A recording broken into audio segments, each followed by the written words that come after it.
All right, if you're a contractor trying to get licensed in Georgia, you're going to want to listen up. The state does something pretty unique. It gives you a really important choice, a choice that could be a huge benefit for your business.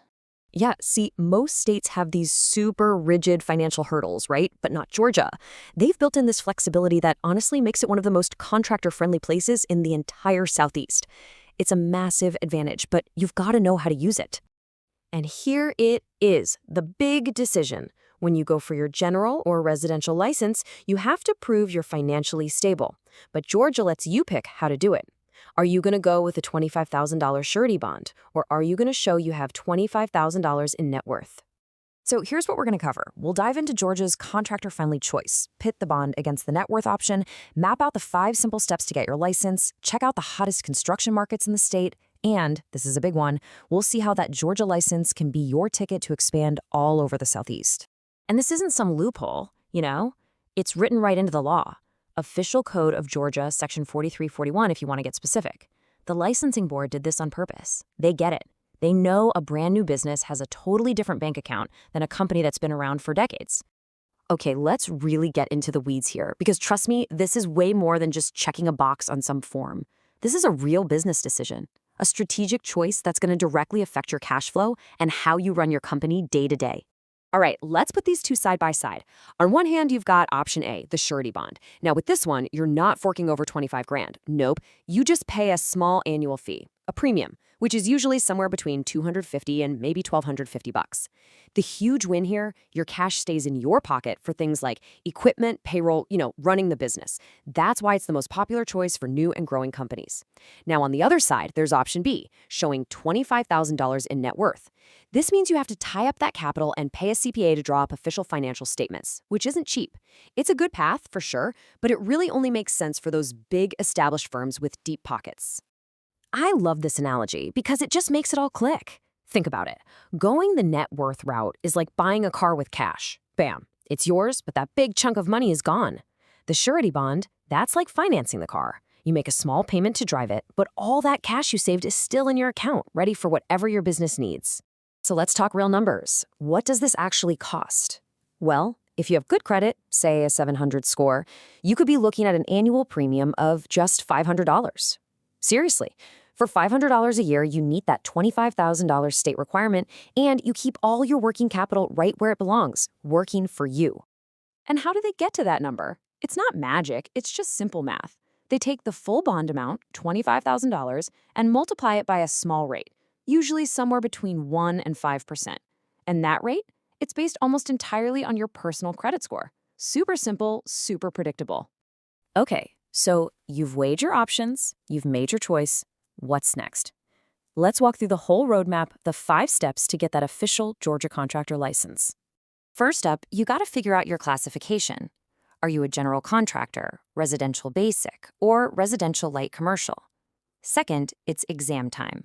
You have to pass 2 tests from PSI, one on business and law, and the other on your specific trade. Third, and you already know this one, you either get your bond or show your net worth. That's the big choice we've been talking about. Fourth, you start gathering all your paperwork. You'll need things like verification of your experience, proof of insurance, and of course, the application fees. And finally, step 5, you package it all up and submit it to the Secretary of State's Professional Licensing Board's division. That's it. All right, license approved. Now the real work and the real fun begins. Georgia's economy is absolutely on fire, with opportunities everywhere. So let's take a look. Where are the jobs? Where are Georgia contractors building? No surprise, the absolute heavyweight is the Atlanta metro area. We're talking more than 60% of all construction spending in the entire state happens right here. Think big, massive commercial high-rises, sprawling corporate campuses for names like Coca-Cola and Delta, and major transportation projects. It's a huge market. But if you head down to the coast, you find a completely different scene. Savannah is a hotbed for 2 things: development around its port, which is the 4th busiest in the whole country, and tons of historic renovation projects. Oh, and did I mention the $5.5 billion Hyundai EV plant they're building? Yeah, that's a bit of a game changer. Then you've got cities like Augusta and Columbus. Their markets are really anchored by huge military bases like Fort Eisenhower and Fort Moore. That means a ton of government contract work.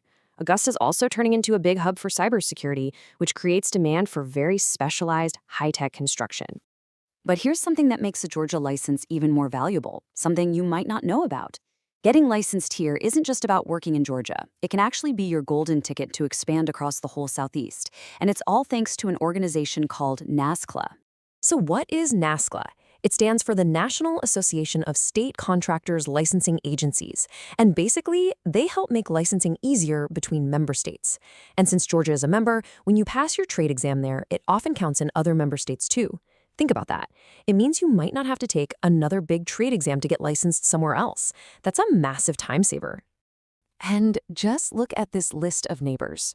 Every single state bordering Georgia is a NASCLA member. Florida, Alabama, Tennessee, North and South Carolina, all of them. Your Georgia license basically becomes a passport, letting you expand into some of the hottest construction markets in the U.S. without all the usual headaches.